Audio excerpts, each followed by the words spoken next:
Well, it looks like it's a ladies special this week, plus Tom. Producer Alice is filling in for producer Martin. How's it feel? So far, so good. Yeah, that's right, Charlotte. We are joined by Emma from our RCI team and Becky from the livestock analysis team. So you are right. I am the honorary male invite to this, and I hope I'll offer something as well. And I'm sure you'd look lovely in a dress too, Tom. Who knows? Who knows? We go in there. Why not? I bet he's got better legs than all of us. Oh, I don't know about that.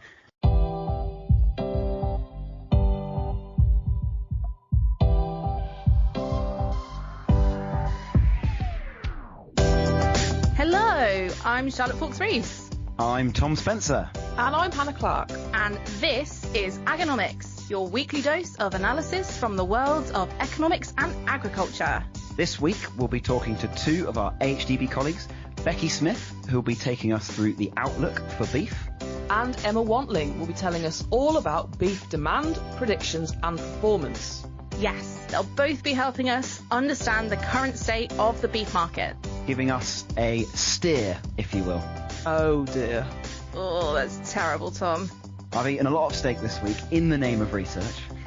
Your dedication knows no bounds, Tom. Very admirable. Of course.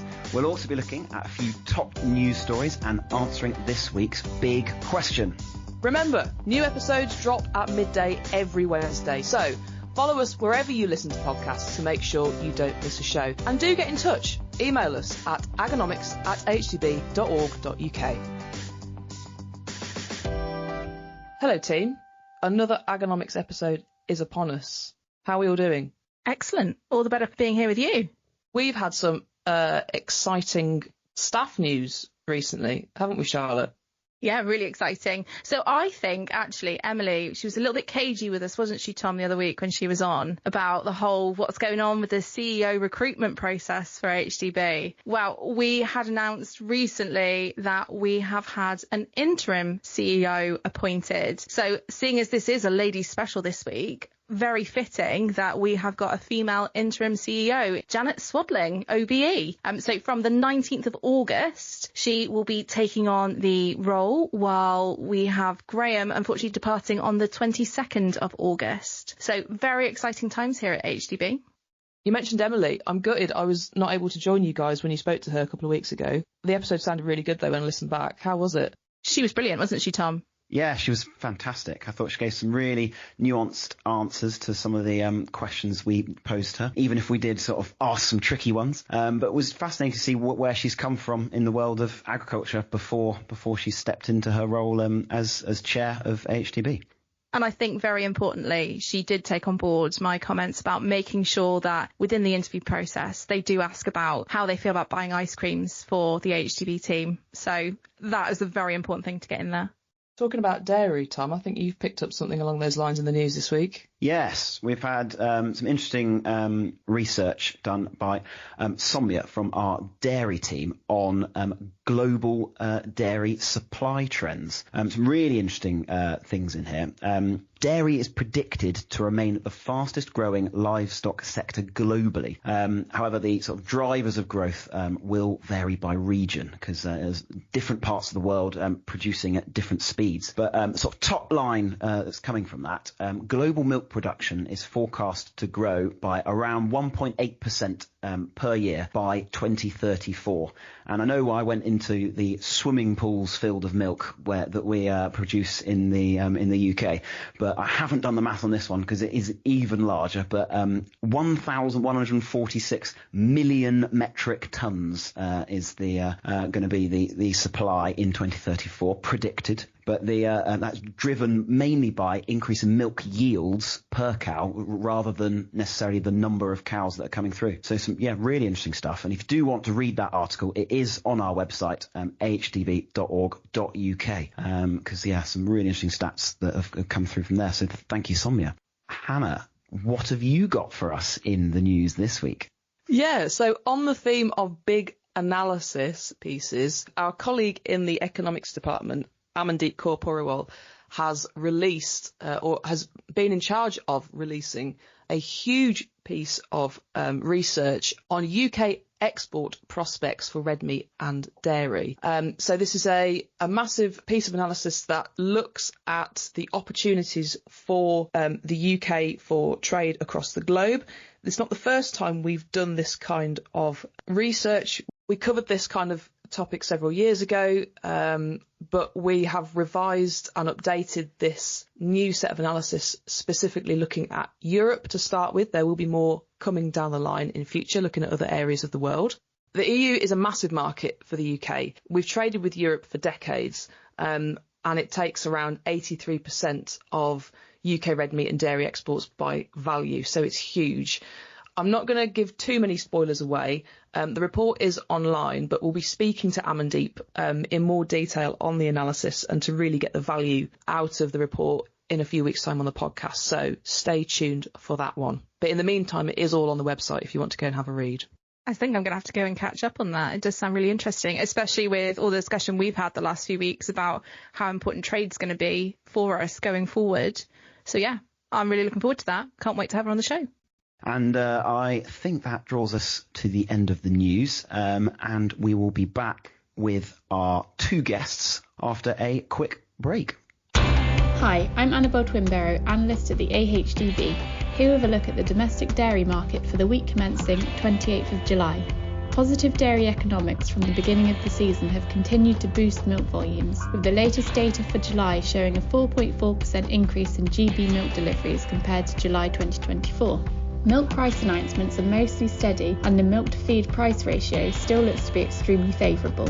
The UK wholesale market has been reasonably stable in July as the summer holiday period kicks in, despite the soaring milk volumes. Butter and mild cheddar both eased by £10 a tonne to £6,150 a tonne and £3,890 a tonne respectively, while bulk cream has seen a monthly average price increase of around £120 a tonne to sit at £2,774 a tonne.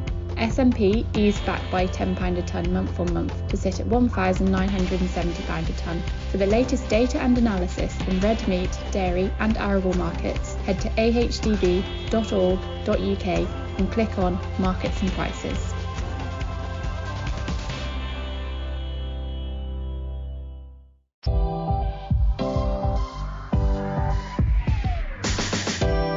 Welcome back.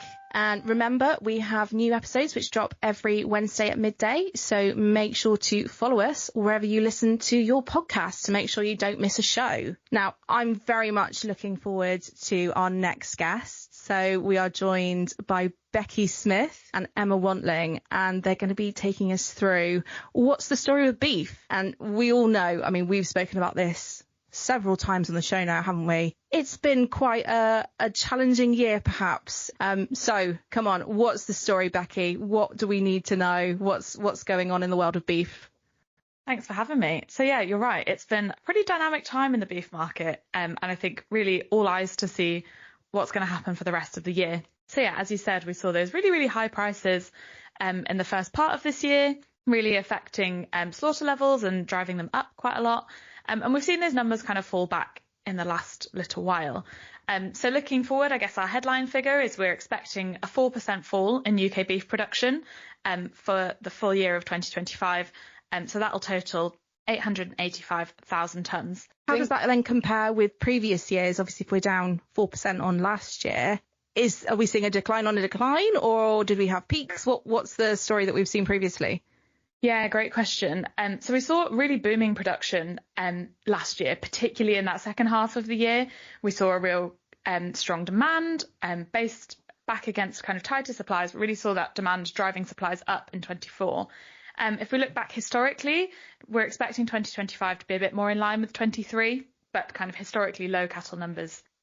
You mentioned tighter cattle numbers there, and that seems like it's been a phenomenon in the market for quite some time. I mean, we have fairly good sight of inventory data from the British Cattle Movement Service, don't we? And we see quite a lot of different trends in kind of the composition of the herd. So we've got dairy beef, but we've also got the suckler dynamic as well. Could you explain a bit more on kind of what we're seeing there in terms of those trends? So yeah, you're right. We've seen this kind of long-term trend in decline in the beef herd. and particularly within the suckler herd. So we're seeing quite consistent declines in the suckler breeding herd, and that's really feeding through into suckler supplies. And we see that within the BCMS data and also within that DEFRA census data, kind of looking at those declines in breeding herd. We have also seen that increase in dairy beef, and I think that's a really interesting dynamic that we're seeing. So for the full year of 2024, dairy beef made up about 37% of total prime cattle supply. And looking at that registrations data and looking further forward, that's a trend that we're probably looking to see increase as we move forward. On that more kind of short-term view, so looking at registrations from British Cattle Movement Service for the first part of this year, we see those trends really continue. So we see kind of a continued decline in suckler calf registrations and a continued increase in that dairy beef calf registration. So again, starting to see that change in the mix for our forthcoming beef supply. So that's, I guess, kind of the supply outlook and what we're seeing in terms of cattle numbers on the ground. What are we seeing on the trade side of things? Because obviously imports and exports are a really important part of the beef market. Ireland in particular is a key trade partner for us. What does our latest outlook kind of say on that sort of thing? Yeah, so we've seen for the year so far that import demand into the UK slightly higher. I think that's really a reflection of our tighter supplies and our lower production levels. So we have seen higher imports. Interestingly, you mentioned Ireland. Ireland actually not really a driver of that. So they're having kind of similar challenges with their own domestic supply, slightly constraining their export volumes.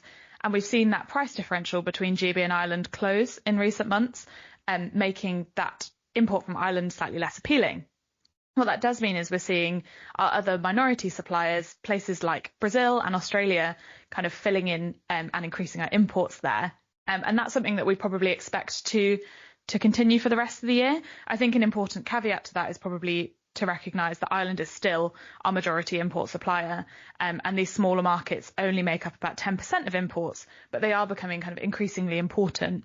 And we're expecting imports for the full year to sit at 6% above 2024. So yeah, quite a lot of growth on that import side to support production. On the export side, again, interesting dynamics and quite an influence of our domestic price. So we saw our domestic price very, very high at the beginning of this year, and that has weighed on export volumes. So our export volumes back about 9% for the first 5 months of the year versus last year. But interestingly, we are seeing that export value much higher, probably reflective of that kind of strong demand. Exports majority market still going to the EU, and the EU is delivering that export value back to us. For the full year, we're forecasting that our export volumes will stay lower, so about 7% down versus 2024. Again, kind of reflective of our higher price and our lower domestic volumes limiting that ability to export. And you talked about higher prices. I'm going to bring it back to the kind of domestic supply point, because I think that's a really fascinating piece to explore in the beef market, particularly at the moment. We've seen record high cattle prices so far this year, but very volatile as well. I mean, the question at the moment, I think, really is at what point do you think the high prices that we're seeing in the market at the moment might start to switch that sentiment? And there's obviously a lot of things that impact the sentiment of a producer or finisher. What do you think about the position prices are in now, whether that might start to change producers' intentions around stocking levels? Yeah, it's a great question. And it's something that I think is a real topic of discussion within the industry at the moment. Kind of what does the medium term future look like, and how do we support that domestic supply and kind of encourage that domestic herd? I think, as you say, the prices have been really strong in recent months, which classically would be an indicator maybe to be retaining slightly more females and to be looking at kind of building back into the herd. I think the challenge is that when we take in the wider picture, and you started to talk about it, that kind of wider policy point, and like you said, the volatility in the price, that has really hampered producer confidence and producer sentiment. So at the moment, I think we're probably not seeing that kind of that reinvestment and that regrowth into the market because of the wider picture, despite where prices have been historically extremely high. I think in terms of how we'll see that going forward, obviously we've got a significantly long lead-in time into cattle. So from a change of sentiment to actually changing breeding practices, changing calves, actually getting calves on the ground, which is probably the first time that we would see that change in sentiment. We're looking at a fairly long lead-in before we can see that in data. It's something we're really keeping an eye on. So looking at that BCMS registrations data, and also in breeding herds, are we seeing more female retention? Less females in slaughter might suggest that actually those females are being kept back to increase your breeding numbers. So yeah, we've talked around the houses there. I think probably to summarise, at the moment, that incentive to invest is probably being hampered by the wider picture and that uncertainty and that volatility. But it's something that we'll kind of continue to look for in the data and to see whether we do begin to see that kind of move into a rebuilding phase. But evidence on that at the moment is pretty limited, I would say. Thank you, Becky. That was awesome, I think, in terms of where we're headed with that beef outlook for the year. Now, that will be very relevant to a lot of people who are within the supply chain of beef and farmers, producers themselves. But particularly on the consumer side of things, there's also lots to talk about. Isn't that right, Emma? Yes, thanks, Tom, and thanks for having me. So if we look back to 2024, we had a bit of a flat performance in terms of demand for beef. And so at the start of the year, when we did our January outlooks, we were predicting a little bit of a return to growth, and so a plus 1% growth. However, as we've heard from Becky, we've had constraints in supply, and we've seen that leading to higher prices on shelf for consumers, and that's had a knock-on effect on volumes. So we have modified our forecast, and we're now looking at a minus 2% decline in total beef for 2025. I think it's definitely something that all of us have probably noticed when we've gone shopping. Prices on shelves have been higher, and it does feel like beef has probably been impacted by this a little bit more than perhaps some of the other proteins, or at least I've noticed it. What are we thinking then? Is it the same picture for retail and for food service, or is there a change? Is one performing better than the other?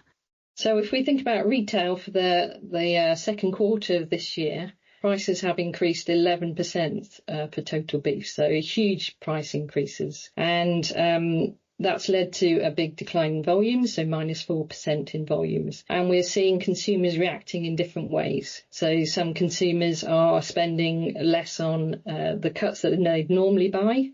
So, for example, if they'd normally buy a 750 gram pack of mince, they might have dropped down to a 500 gram pack. Some consumers are stopping to buy less cuts. So they might in the past have bought steak and a roasting joist and mince, and now they're just focusing down onto mince. And then there are some consumers who are dropping out of beef altogether, so they're switching down to cheaper proteins, so things like chicken and pork are being advantaged. So that's the picture in retail. And in food service, again, we see volumes are subdued, mainly coming through from takeaways. So dine-in is still looking in a reasonable state. So people are still wanting to go out and have that special treat and that special occasion. And beef is playing a part there. But overall, it is also seeing some struggle from a demand side.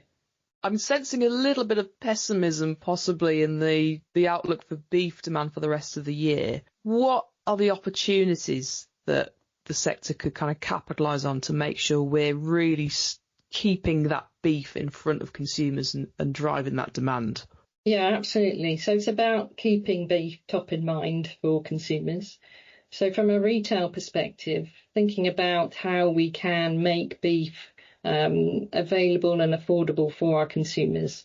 So can we look at different pack sizes, different qualities, so making it accessible for consumers irrespective of what budget they have to spend. But it's also about encouraging consumers to think about beef as a really tasty, versatile option for their meal planning. What's family friendly, what's filling, how can they use things like batch cooking to make sure they're reducing the amount of waste from the product they bought.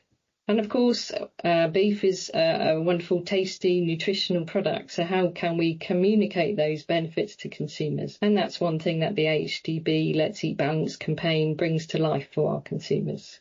I have to say beef would be definitely a favourite within our household. So we completely buy into all the messages that we kind of put through with the Let's Eat Balanced. And yeah, I think my husband would be rather grumpy if we didn't have beef in the fridge. But it is that, recognising that we probably have had to change what we're buying just because price is influential within it. So what's particularly interesting about some of these outlooks is we do sort of revise our figures potentially when we've sort of seen what's happened in the first part of the year. Becky, have you seen any sort of large scale might not be the right word, but any changes that we've seen that are particularly significant in any of the data you've been looking at? Yeah, you're right. So kind of as the year progresses and we see that data come in, obviously we take that into account and we often see that make some changes to the forecast and we kind of readjust our expectations. I think the example in this cattle forecast has been looking at those cull cow numbers, and we've seen cull cow slaughter much lower year on year for the first part of 2025, but also lower than we'd expected. So we've seen slaughter rates lower than historic and lower than we'd expected. What that's meant is we've had a lower number of cows coming forward. So we've adjusted our forecast and we're now expecting a 5% drop year on year for the full year of 2025. We look into what's driving that. Obviously, this cow slaughter is made up of both dairy cull cows and of suckler cows coming out of the beef herd. And we historically see dairy cows make up a slightly higher proportion, which has continued. So that cull cow slaughter is made up of both dairy cull cows and suckler cows coming out of that beef herd. Dairy cull cows make up a slightly higher proportion of our total cow slaughter, and actually have been quite influential in the first few months of the year in decreasing that cow slaughter headage. A few reasons for that, really. We've seen the dairy market fairly strong, so we've seen quite consistent milk prices and a pretty strong milk to feed price ratio. So that's that the cost of feeding dairy cows versus the value of the output has been favourable. And what that's meant is we've seen a higher level of retention within the dairy herd. So we've seen people holding on to cows and fewer going through to slaughter. The impact of that then on our beef herd or on our beef supply is that we see a much smaller cow supply and that kind of building into that tightness in cow supplies. And we expect that will probably continue for the rest of the year, again, which will be influencing that total production number. And I guess that tightness in supply is going to be what's keeping prices quite buoyant then. Yeah, absolutely. And we've seen the cow price track quite similarly to the prime price. But interestingly, the kind of fall off of that peak for cow prices was much less severe than we saw in prime.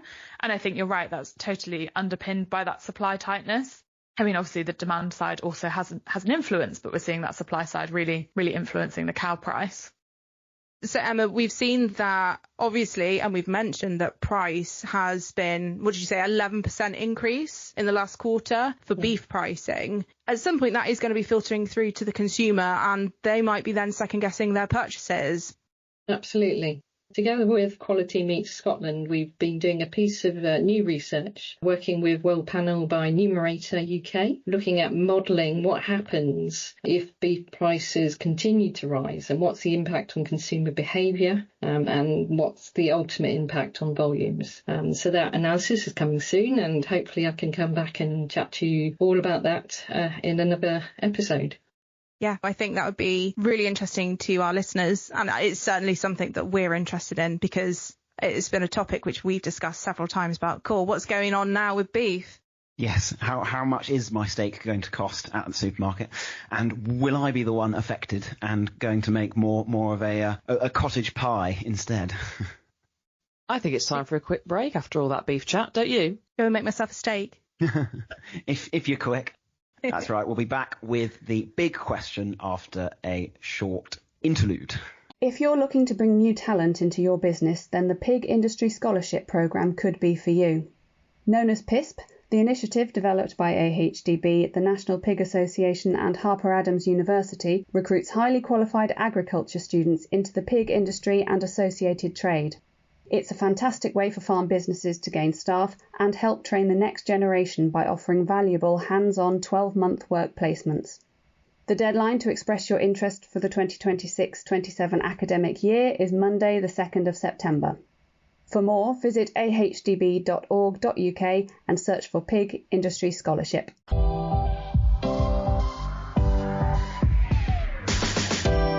Welcome back to the Agonomics podcast. We've now come to the point in the show where we have the questions posed to us that you were too afraid to ask. Alice, what have we got this week? This week's question asker would like to know why abattoir numbers are falling. Just a light topic then. You can see why it was anonymous, eh, guys? So that is a really interesting and poignant question. It's quite a sensitive topic, I would say. We have seen the number of abattoirs in the country fall for quite some time. There's various reasons why that has happened. Consolidation in the sector has been ongoing for a while. Livestock numbers as well have been reducing. We heard that today from Becky talking about cattle supply. We've also seen it in the number of breeding sheep in the country as well. So all that consolidation of supply has an impact on the processing capacity of these abattoirs and the critical mass that is able to go through and be processed.